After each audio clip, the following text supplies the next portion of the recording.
বিশ্বের সবচেয়ে সফল এবং হ্যাঁ সবচেয়ে পাগলাটে উদ্যোক্তার চরম মাত্রার অভ্যাসগুলো আসলে কতটা অবিশ্বাস্য হতে পারে চিন্তা করেছেন কখনো?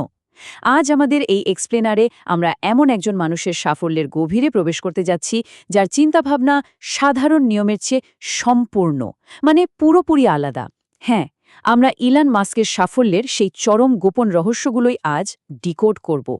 আচ্ছা, বলুন তো, সাধারণ মানুষ সাধারণত কিভাবে তাদের জন্মদিন উদযাপন করে? হয়তো বড়সড় কোনো পার্টি, বন্ধুদের সাথে আড্ডা, বা ধরুন ক্রেডিট কার্ডের লিমিট শেষ করে কোনো বিলাসবহুল হোটেলে সময় কাটানো, তাই না?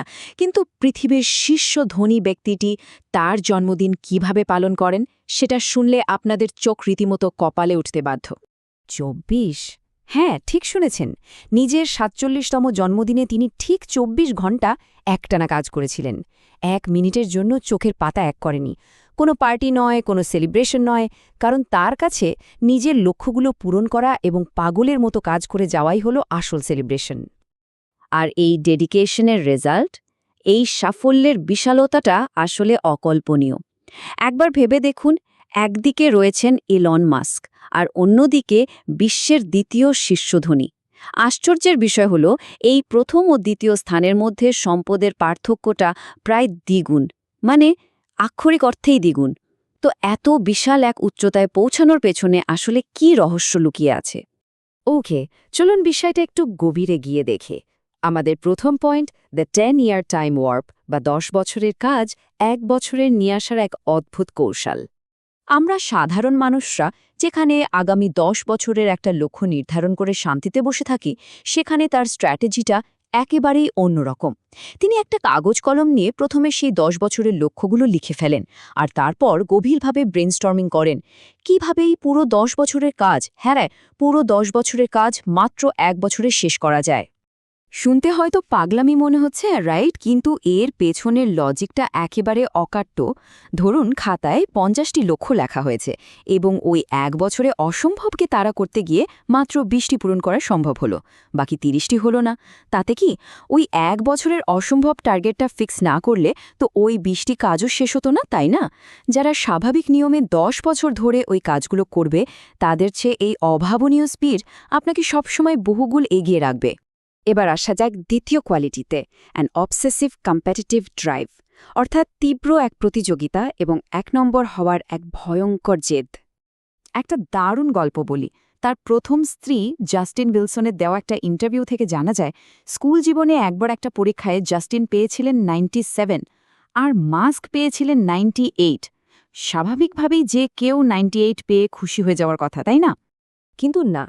আর এই ঘটনাটা চমৎকারভাবে প্রমাণ করে যে তিনি ইতিমধ্যে ৯৮ পেয়ে ফার্স্ট পজিশনে ছিলেন ঠিকই, কিন্তু এতে তার বিন্দুমাত্র সন্তুষ্টি ছিল না। তিনি সোজা শিক্ষকের কাছে গিয়ে খাতাটা পুনরায় নিরীক্ষণ বা রিচেক করার জোর দাবি জানান, কারণ তার দৃঢ় বিশ্বাস ছিল নম্বরটা আরও বেশি হওয়া উচিত। ভাবা যায়, ফার্স্ট হওয়ার পরেও নিজেকে আরও ছাড়িয়ে যাওয়ার এই যে একটা মানসিকতা, এটাই কিন্তু অন্যদের থেকে তাকে পুরোপুরি আলাদা করে দেয়। আমাদের তৃতীয় পয়েন্টটি হল এক্সট্রিম ডেডলাইনস অ্যান্ড এক্সিকিউশন। স্রেফ ইচ্ছাশক্তি দিয়ে কিভাবে প্রজেক্টের টাইমলাইনকে সংকুচিত করা যায়, সেটাই আমরা এখন দেখব। পার্কিনসন্সের লয়ের নাম তো অনেকেই শুনেছেন। ধরুন আপনাকে একটা ঘর পরিষ্কার করতে হবে। আপনি যদি এর জন্য ৬ মাস সময় নির্ধারণ করেন, তবে কাজটা করতে আপনার ওই ৬ মাসই লাগবে। যদি ৩ মাস ঠিক করেন, তবে ৩ মাসই লাগবে। আর আপনি যদি আজই একটা দৃঢ় সংকল্প করেন যে আগামী ১ মাসের মধ্যে ঘরটা পরিষ্কার করতেই হবে, তবে ম্যাজিকের মতো দেখবেন তা ১ মাসেই হয়ে গেছে। কাজ কিন্তু একটাই, তফাৎটা শুধু আপনার ডিটারমিনেশন আর ওই ডেডলাইন সেট করার মধ্যে।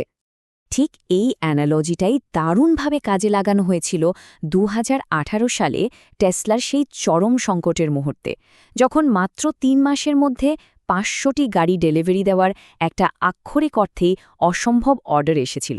কিন্তু জানেন তো, কোম্পানির সমস্ত শক্তি আর রিসোর্সকে এক করে সেই অসম্ভবটাকেও কিন্তু সম্ভব করে দেখানো হয়েছিল, কারণ ওই ডেডলাইনটা কোনোভাবেই পরিবর্তন করার সুযোগ ছিল না। তারা পুরোপুরি অল ইন গেম খেলেছিল। এরপর আসি ৪ নম্বর প্রিন্সিপালে, real skills over traditional degrees. প্রথাগত শিক্ষার চেয়ে বাস্তব কাজের মূল্যটা আসলে কোথায়, চলুন সেটা একটু দেখি।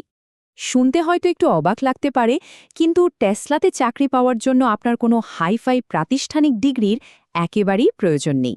হ্যাঁ, ঠিকই শুনছেন, সেখানে এমন অনেকেই কাজ করছেন যাদের কোনো প্রথাগত শিক্ষাগত যোগ্যতাই নেই।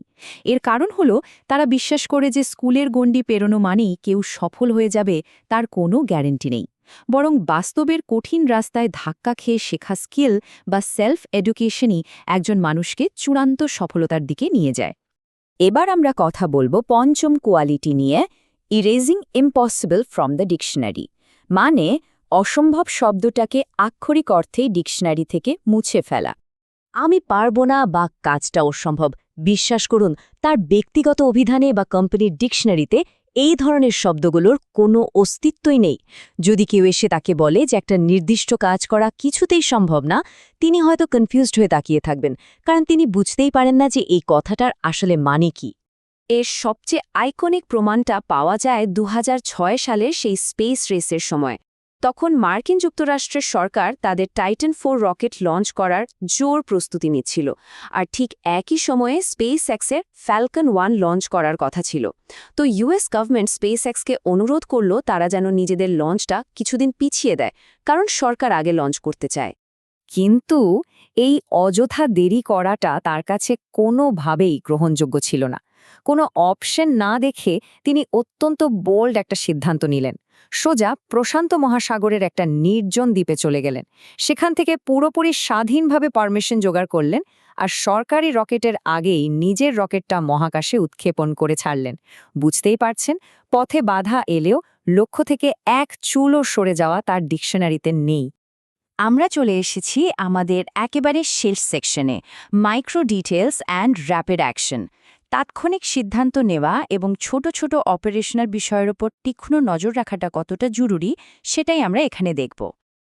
ধরুন, টেসলার কারখানায় গাড়ি বানানোর অত্যন্ত গুরুত্বপূর্ণ একটা মেশিন টুল হঠাৎ করে নষ্ট হয়ে গেল, আর সেই পার্টসটা শুধু ফ্রান্সে পাওয়া যায়। নর্মাল প্রসেসে অর্ডার দিলে আসতে অন্তত 2 দিন সময় লাগবে। তার মানে কি 2 দিন পুরো কাজ বন্ধ থাকবে? No way. সাথে সাথে একটা প্রাইভেট জেট নিয়ে সোজা ফ্রান্সে উড়ে যাওয়া হলো, আর ঠিক ওই দিন সন্ধ্যাতেই টুলটি কারখানায় নিয়ে আসা হলো, কারণ কাজ যেন এক মুহূর্তের জন্য না থামে। সেটাই হলো আসল কথা। এখন এই স্লাইডের সবচেয়ে ইন্টারেস্টিং বিষয়টা হলো এই 5 মিনিটের একটা অবিশ্বাস্য ম্যাজিক।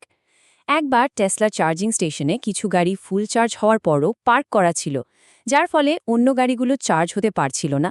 একজন বিরক্ত গ্রাহক এই নিয়ে একটা টুইট করেন। টুইটটা পড়ার ঠিক 5 মিনিটের মধ্যে কোম্পানির ইমার্জেন্সি বোর্ড মিটিং ডাকা হয় এবং একটা নতুন নিয়ম পাস করা হয়।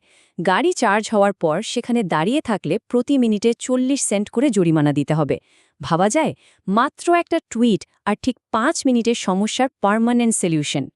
একটা চমৎকার কথা আছে না, হাতি কখনো কামড়ায় না, কিন্তু মশা ঠিকই কামড়ায়। একজন সফল লিডার কখনোই এই ধরনের ছোট ছোট মাইক্রো ডিটেলসগুলোকে ইগনোর করতে পারেন না, কারণ বাস্তবে দেখা যায় জীবনের বড় বড় বাধাগুলোর চেয়ে এই ছোটখাটো বিরক্তি বা সমস্যাগুলোই কিন্তু সফলতার পথে সবচেয়ে বড় ইম্প্যাক্ট ফেলে। এই চরম মাত্রার অভ্যাসগুলো সত্যিই আমাদের একেবারে নতুন করে ভাবতে বাধ্য করে, তাই না? আজকের এই এক্সপ্লেনারের শেষে আপনাদের সবার কাছে আমার একটা গভীর প্রশ্ন রেখে যাচ্ছি। যদি আপনার নিজের জীবনের 10 বছরের কোনো একটা বড় পরিকল্পনাকে জোর করে এই আগামী 365 দিনে নিয়ে আসা হয়, তবে কোন অসম্ভব লক্ষ্যটা হঠাৎ করেই আপনার হাতের মুঠোয় চলে আসতে পারে? একটু ভেবে দেখবেন, বিষয়টা কিন্তু সত্যিই দারুণ একটা গেম চেঞ্জার হতে পারে।